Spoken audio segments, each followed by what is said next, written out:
Hello. एक बार फिर स्वागत है आपका Satya educational and fun video में।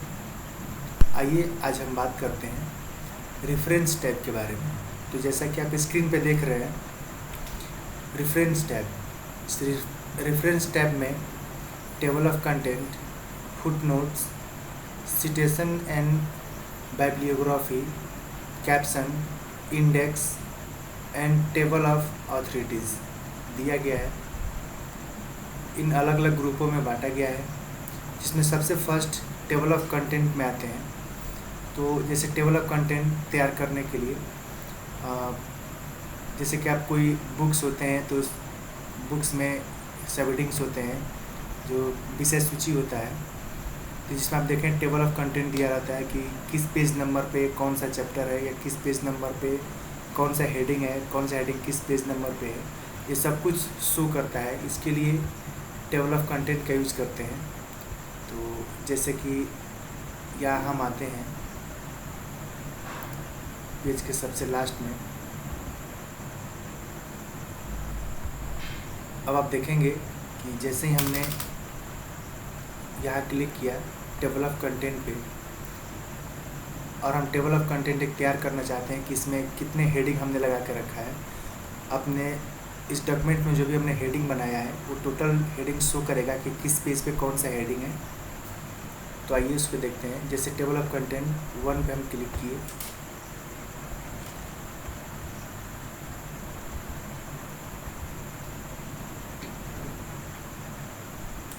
अब आप यहाँ आसानी से देख सकते हैं कि एक टेबल ऑफ कंटेंट तैयार हो गया है, जिसमें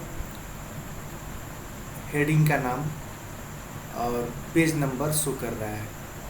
तो जो हेडिंग नेम है computer, input, CPU, system software, application software, ये ऐसे ही नॉर्मली आपको समझने के लिए मैंने हेडिंग तैयार किया है। अलग अलग पेज पे अलग अलग हेडिंग है। तो कैसे हम पता कर सकते हैं कि किस पेज पे कौन सा हेडिंग है और कहाँ हमें जाना है, तो इसकी सुविधा के लिए हम क्या करते हैं, टेबल ऑफ कंटेंट तैयार करते हैं। तो जैसा कि हमने टेबल ऑफ कंटेंट तैयार किया, अब इसमें हम आसानी से देख सकते हैं कि कंप्यूटर 1 नंबर पेज पे है, इनपुट भी 1 नंबर पेज पे है, CPU 2 number, system software 3 number page और एप्लीकेशन सॉफ्टवेयर 4 नंबर पेज पे है। तो अब जिस भी हेडिंग्स पे हम जाना चाहते हैं, तो आसानी से उस हेडिंग पे पहुंचने के लिए कर्सर पॉइंट को उस हेडिंग पे रखेंगे जिस पे जाना चाहते हैं। तो जैसे मान लीजिए कि हम इनपुट पे जाना चाहते हैं। इनपुट हेडिंग पे जाने के लिए कर्सर पॉइंट को यहाँ रखें, अपने कीबोर्ड से कंट्रोल बटन को दबाकर और जिस भी हेडिंग पे क्लिक करेंगे ऑटोमेटिक उस हेडिंग पे चले जाएंगे। जैसे चैप्टर नंबर हो या फिर पेज नंबर पे क्लिक करना चाहते हो तो उस पेज नंबर पे चले जाएंगे। तो आपने देखा कि मैंने कंट्रोल दबाकर इनपुट पे क्लिक किया तो डायरेक्ट एक ही बार में आसानी से इनपुट हेडिंग पे चले आए। अब आसानी से इसके बारे में हम पढ़ सकते हैं। ठीक उसी प्रकार यदि और भी किसी हेडिंग के बारे में, जैसा कि हमारा कर्सर पॉइंट यहाँ है, आप देख सकते हैं, सीपीयू पे हमें जाना हो तो या तो पेज नंबर पे क्लिक कर लेंगे या फिर सीपीयू पे क्लिक करेंगे। तो अपने कीबोर्ड से कंट्रोल बटन दबाए रहेंगे और फिर सीपीयू पे जैसे ही क्लिक करेंगे हमारा कर्सर पॉइंट सीपीयू पे चला जाएगा और आसानी से उस हेडिंग्स या उस चैप्टर को हम पढ़ सकते हैं। तो इसके लिए टेबल ऑफ कंटेंट तैयार किया जाता है। ठीक, इसमें ऐड टेबल है, टेबल को अलग अलग प्रकार से ऐड कर सकते हैं। आपने चेंजिंग यहाँ देखा, टेबल जब ऐड करते हैं लेवल 1, लेवल 2, तो इसमें चेंजिंग होता है। अब इसके पश्चात ये है अपडेट टेबल। यदि इस टेबल में कुछ और हम अपडेट करना चाहते हैं, जैसे इंटायर टेबल सेलेक्ट करना चाहते हैं, तो जैसे हम ओके करेंगे तो आप देख सकते हैं नीचे आएंगे, टेबल ऑफ कंटेंट सेलेक्ट हो गया है। अब यहाँ से अपने टेबल को हम अपडेट कर सकते हैं। कुछ भी हेडिंग्स ऐड करेंगे तो इसमें अपडेट हो जाएगा। अब आइए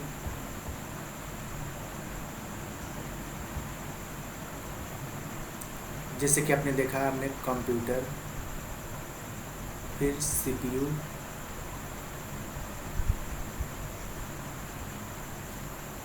सिस्टम सॉफ्टवेयर इत्यादि हेडिंग बनाए हैं।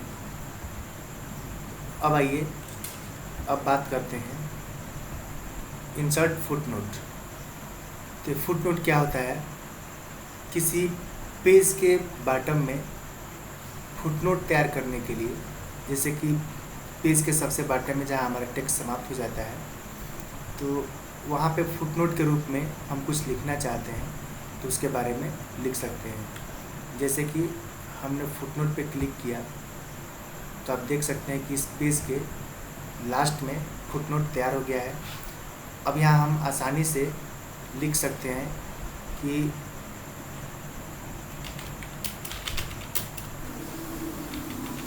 इन दिस पेज ओनली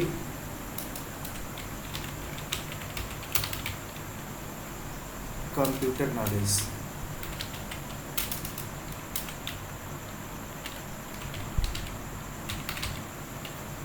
ठीक, फुटनोट के रूप में तैयार कर सकते हैं। ये प्रत्येक पेज में लगाने के लिए हमें प्रत्येक पेज पे क्लिक करना पड़ेगा और तब फुटनोट तैयार कर सकते हैं। तो ये फुटनोट किसी पेज के एंड में उस हेडिंग्स या उस चैप्टर के बारे में लिखने के लिए किया जाता है। अब यहाँ आते हैं एंड नोट। एंड नोट होता है कि जैसे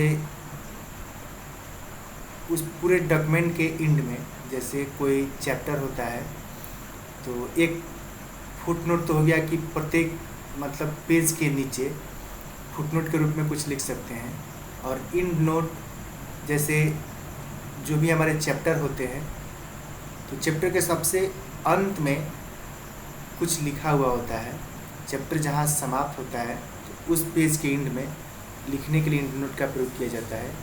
जैसे कि किसी प्रकार के लाइक या कमेंट करना चाहते हैं इस हेडिंग्स या इस पेज के बारे में, तो उसके लिए हम सुपरस्क्रिप्ट के रूप में, नंबरिंग के रूप में कुछ ऐड कर सकते हैं या कुछ टेक्स्ट लिख सकते हैं। जैसे इंसर्ट एंड नोट पे हमने क्लिक किया तो आप देख सकते हैं एंड नोट सबसे अंतिम में आया। अब इसमें लिख सकते हैं this all pages knowledge is about computer. अपने सभी पेजों में कंप्यूटर के बारे में नॉलेज दिया गया है। ये एंड नोट सबसे एंड मतलब पूरे पेज के एंड में इंसर्ट होता है। तो आप देख सकते हैं।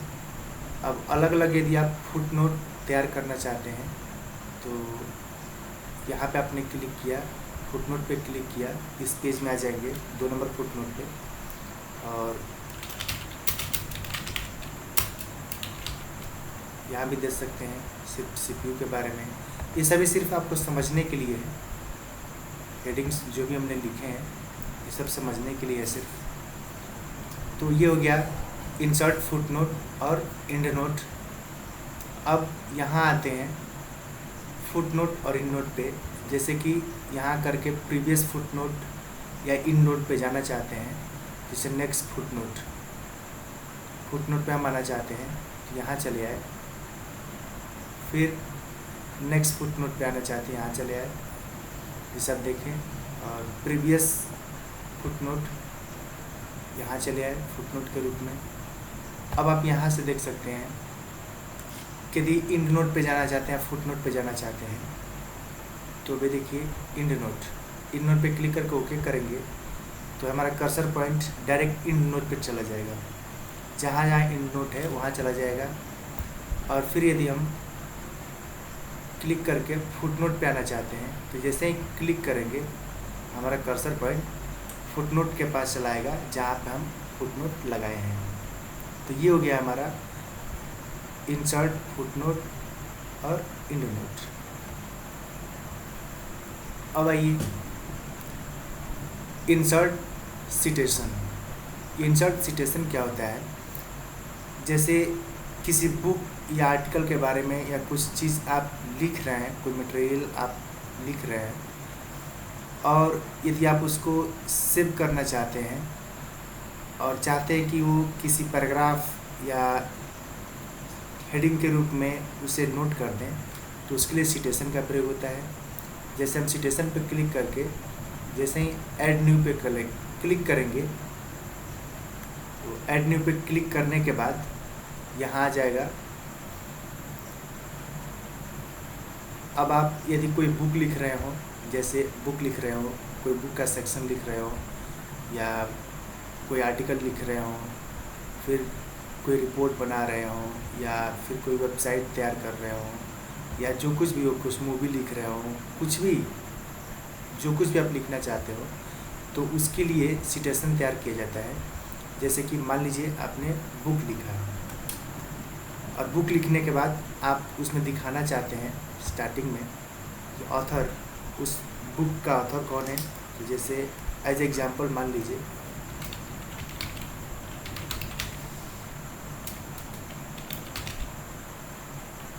ये हमने लिख दिया, कॉर्पोरेट ऑथर पे क्लिक कर दिया। इस बुक का टाइटल देना चाहते हैं, इसे कंप्यूटर दे दिया। इस बुक को किस सन में लिखा गया, तो जो भी मतलब लिखा है ऑथर द्वारा, तो हमने सपोज दैट 2021 लिख दिया। सिटी, वो शहर जहाँ पे लिख के इसको पब्लिश किया गया, तो ऐसे मान लीजिए कि हमने सिवान डाल दिया। और पब्लिशर के रूप में जिस भी कंपनी के द्वारा इसको पब्लिश किया गया, जिसके भी द्वारा पब्लिश किया गया, उस पब्लिशर का नाम हमने ये डाल दिया। अब फिर हम यहाँ पे ओके करेंगे और जैसे ही ओके करेंगे तो आप देख सकते हैं कि ये सिटेशन के रूप में यहाँ ऐड हो गया। अब आप यहाँ देखिए ऑलरेडी यहाँ सिटेशन के रूप में ऐड हो गया है। यदि पुनः आप दूसरा सिटेशन डालना चाहते हैं, जैसे कि फिर आप इस पेज के इन में यहाँ सिटेशन ऐड करना चाहते हैं, तो फिर यहाँ आपने क्लिक किया और फिर आपने कोई बुक लिखा, ऑथर का नाम ये दे दिया, कॉर्पोरेट ऑथर पे क्लिक करेंगे, फिर इसका टाइटल में सिर्फ बी दे दिया और ईयर में फिर आपने 2021 या 2020 दे दिया। सिटी में मंगोलिया दे दिया और पब्लिशर में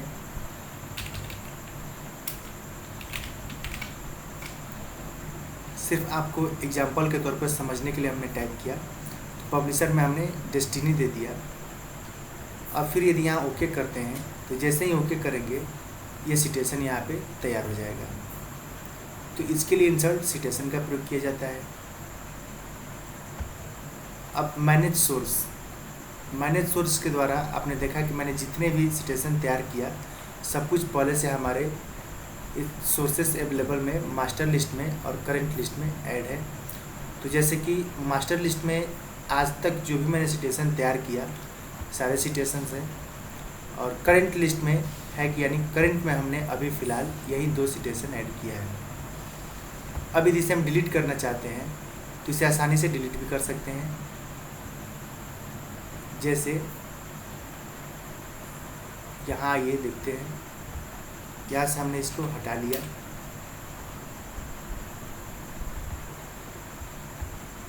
और फिर इसको भी हटा लिया। अब आते हैं मैनेज सोर्स पे, और करंट लिस्ट और मास्टर लिस्ट में क्या डिफरेंस है आइए देखते हैं। करंट लिस्ट से डिलीट कर देते हैं, इस चीज़ को हमने डिलीट कर दिया, आसानी से डिलीट हो गया। इसे भी डिलीट कर दिए, डिलीट हो गया। अब इसे हम इंसर्ट करना चाहते हैं, तो इंसर्ट, अब आप यहाँ देखिए करंट लिस्ट से डिलीट कर दिया, तो वो डेटा हम इंसर्ट नहीं कर सकते हैं। यहाँ पे फिर हमें यदि सिटेशन के रूप में कुछ ऐड करना हो, इंसर्ट करना हो, तो सबसे पहले उसे ऐड करना पड़ेगा। लेकिन यदि यही डेटा मास्टर लिस्ट से हम फिर यहाँ लाते हैं, अब यदि ये डेटा मास्टर लिस्ट से हम डिलीट करते हैं, अब यहाँ से क्लोज करते हैं, तो आप देख सकते हैं कि डेटा ऑलरेडी हमारे सिटेशन में एडेड है, जो भी डेटा ऐड किया था।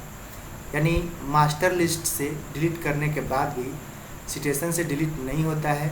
अब इसे आसानी पूर्वक हम जहाँ ऐड करना चाहते हो, जैसे कि यहाँ ऐड करना चाहते हैं,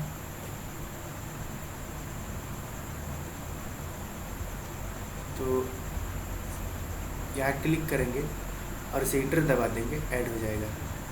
फिर यदि अगला सिटेशन ऐड करना चाहते हैं तो वो भी ऐड कर लेंगे।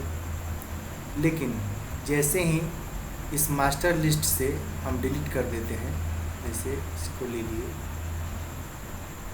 पुनः, अब आप देख सकते हैं कि डिलीट नहीं होगा। लेकिन जब करंट लिस्ट से इसे यहाँ से रिमूव कर देंगे, रिमूव करने के बाद यदि इस करंट लिस्ट से हम डिलीट कर देते हैं तो ये हमारी डेटा सिटेशन से हट जाएगा। अब पुनः उसे इंसर्ट करने के लिए उस डेटा को ऐड करना पड़ेगा। बिना ऐड किए उस डेटा को हम इंसर्ट नहीं कर सकते हैं। तो आइए पहले हम इस सिटेशन को ऐड करते हैं।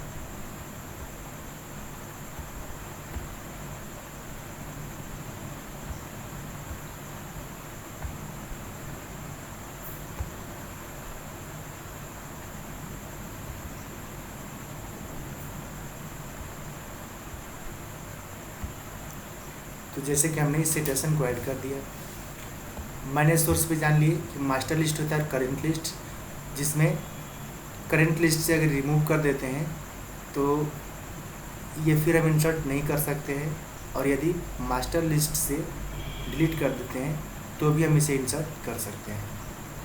अब इसके नीचे स्टाइल, ये सिटेशन का स्टाइल चेंज करने के लिए होता है। जैसे हम यहाँ पे क्लिक करेंगे, अनेकों प्रकार के स्टाइल्स हैं, जैसे कि आप स्क्रीन पे देख रहे होंगे। चेंज हो रहा है कि नहीं, आइए देखते हैं। इसे हमने क्लिक किया, इसको स्टाइल को बदला। अब आप देख सकते हैं इसके स्टाइल कैसे बदल रहे हैं।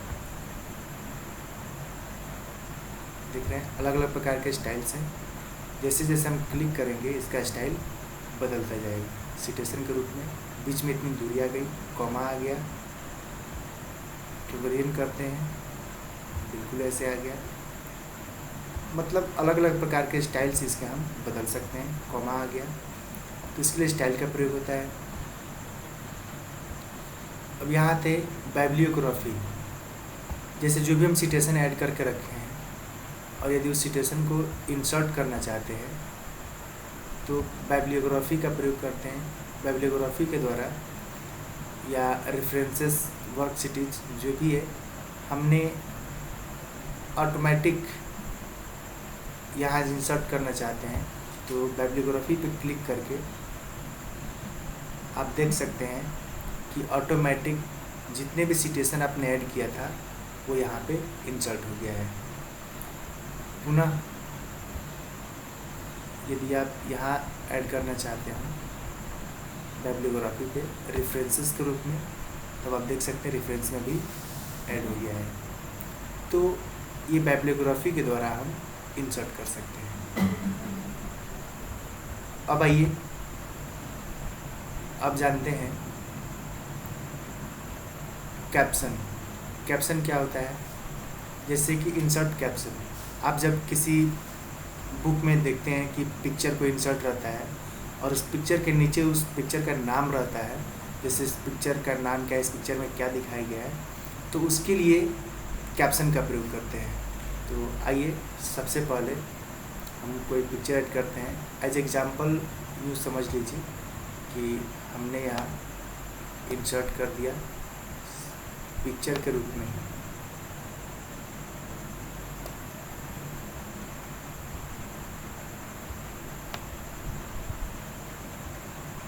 यहाँ इंसर्ट कर देते हैं जैसे मान लीजिए अलग अलग पेज में हमने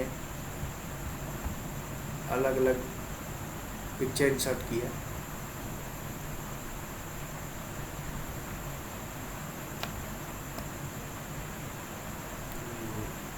अब आप आसानी से देख सकते हैं।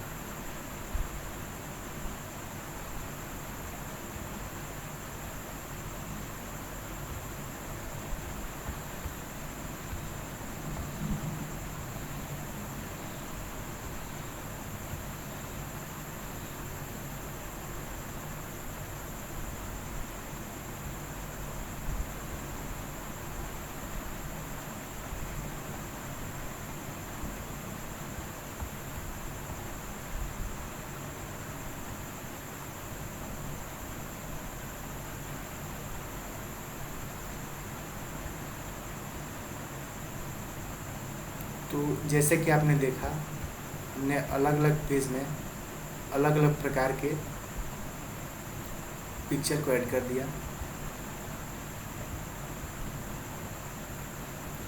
अब पुनः रेफरेंस में आते हैं और इंसर्ट कैप्शन पे आते हैं। तो जैसे फिगर 1 पे हमने लिख दिया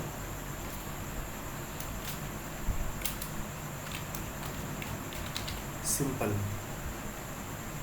अब ओके करेंगे, आप देख सकते हैं सिंपल आ गया है। तो जैसे कि आइए हम सबसे फर्स्ट में आते हैं। ये रहा पिक्चर 1। अभी हम कैप्शन ऐड करते हैं फिगर 1 में कंप्यूटर। जैसे लेवल में फिगर आप देख सकते हैं पोजीशन बिलो सिलेक्टेड आइटम, या फिर यहाँ से position above selected item check कर सकते हैं। हमें सिलेक्ट आइटम के बिलो में करना है कि अबव में, और न्यू लेवल भी ऐड कर सकते हैं, ऑटो कैप्शन भी कर सकते हैं, नंबरिंग भी लगा सकते हैं। तो जैसे यहाँ से नंबरिंग भी आप लगा सकते हैं 1 2 3 करके, ABC करके, जो भी हो। तो नंबरिंग जैसा कि हम 1 2 3 में आते हैं और फिर यहाँ से हमने ओके किया और देख सकते हैं फिगर 1 कंप्यूटर। जैसे कि आप किसी बुक में देखते हैं कि चित्र संख्या इतने पे देखिए या फिगर नंबर इतने पे देखिए, तो उसके लिए, उस कैप्शन के लिए इसका प्रयोग किया जाता है। पिक्चर नंबर 2 में इंसर्ट कैप्शन किए और ये लिखते हैं CPU। यहाँ हमने क्लिक किया, फिर यहाँ आते हैं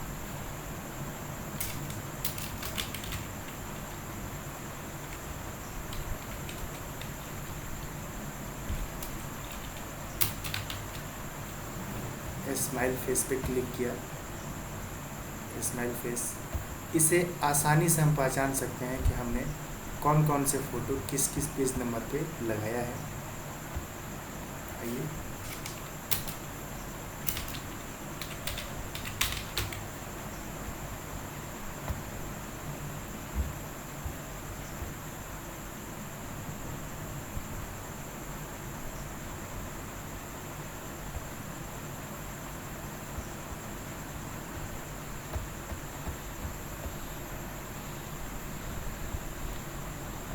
अब आते हैं insert table of figure. Insert table of figure पे क्लिक करते ही अब आप देखेंगे कि आसानी से टेबल ऑफ फिगर यहाँ पे आ गया है। अब हम टेबल ऑफ फिगर को इंसर्ट करेंगे। यहाँ से टैब लीडर भी चेंज कर लेंगे, चेंज करना चाहते हैं तो, और फिर यहाँ पे ओके करते हैं। जैसे ही ओके करेंगे आसानी से आप देख सकते हैं कि जितने भी हमने अपने पेजेस में फिगर इंसर्ट किया है वो फिगर नंबर यहाँ प्रदर्शित हो गया है। अब जिस भी फिगर नंबर पे हम जाना चाहते हैं आसानी से उस फिगर नंबर पे जा सकते हैं। तो उसके लिए हम क्या करेंगे, अपने सिस्टम से कंट्रोल बटन को दबाए रहेंगे और जिस भी फिगर नंबर पे जाना चाहते हैं एक क्लिक करेंगे, क्लिक करते हैं उस फिगर नंबर पे जा सकते हैं और आसानी से उस फिगर को देख सकते हैं। तो ये रहा फिगर नंबर। इसके पश्चात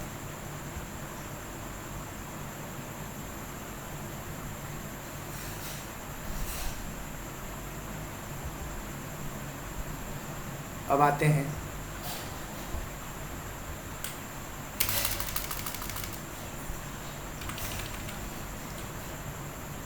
अपडेट टेबल, यानी इसको अपडेट करेंगे। जैसे फिगर बढ़ाएंगे टेबल अपडेट हो जाएगा। अब ये क्रॉस रेफरेंस भी बिल्कुल आसान है। जैसे कि आप अपने पेज में जो भी नंबर आइटम डाले हों, हेडिंग डाले हों, बुक मार्क किए हों, फुट नोट दिए हों, इन नोट दिए, इक्वेशन दिए हों, या फिर से कोई फिगर दिए हों, तो ये भी एक लिंक के रूप में, जैसे कि इंसर्ट में हाइपरलिंक आता था, तो हाइपरलिंक के सहारे से हम किसी डॉक्यूमेंट, फ़ोटो या किसी टेक्स्ट पे हाइपरलिंक क्लिक करके आसानी से उस पेज पे जा सकते हैं। तो कुछ ऐसा ही इसमें भी होता है। तो जैसे कि मान लीजिए हमने फिगर डाला है या फिर हेडिंग दिया है, तो आप देख सकते हैं हेडिंग, जो भी हेडिंग हमने दिया है यहाँ पे प्रदर्शित हो गया। बुक मार्क पे क्लिक करेंगे तो आप देख सकते हैं कोई भी बुक मार्क हमने नहीं लगाया है, लेकिन हमने फिगर इंसर्ट किया है। तो अब यदि इसे हम यहाँ लिंक के रूप में इंसर्ट करना चाहते हैं, तो इसके लिए यहाँ इंसर्ट करेंगे फिगर 1। अब पुनः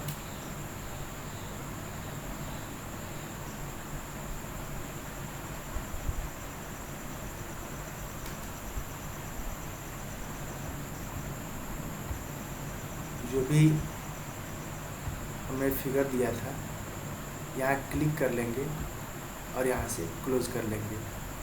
अब आप आसानी से देख सकते हैं कि लिंक के रूप में तैयार हो गया है। अब जिस भी फिगर नंबर पे हम जाना चाहते हो, सिर्फ उस फिगर पे क्लिक करेंगे।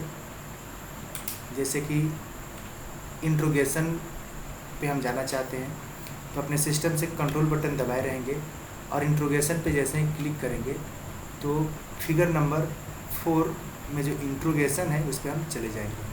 अब आसानी से देख सकते हैं कि हम इस इंट्रोगेशन फिगर में क्या है या कैसे है। CPU 2 नंबर, यदि इस पे हम जाना चाहते हैं तो कंट्रोल बटन को दबाकर CPU पे क्लिक करेंगे तो आसानी से CPU फिगर पे जा सकते हैं। अब हम CPU के बारे में भी देख सकते हैं, तो इसके लिए इसका प्रयोग किया जाता है। उम्मीद करते हैं कि ये वीडियो आपको अच्छा लगा होगा और ऐसे ही हमारे वीडियो देखते रहिए। नेक्स्ट वीडियो देखने के लिए इस वीडियो को लाइक, सब्सक्राइब और कमेंट ज़रूर करें। तब तक के लिए धन्यवाद।